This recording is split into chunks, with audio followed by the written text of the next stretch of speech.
Hi, I'm Shan from UME Academy. Today we're going to learn how to make an enemy AI in Unity using one of our custom components.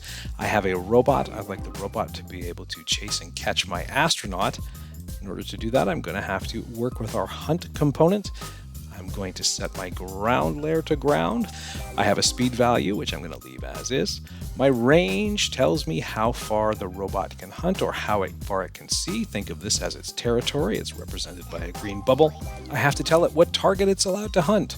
I want it to be able to hunt the astronaut. There we go. Let's try it out.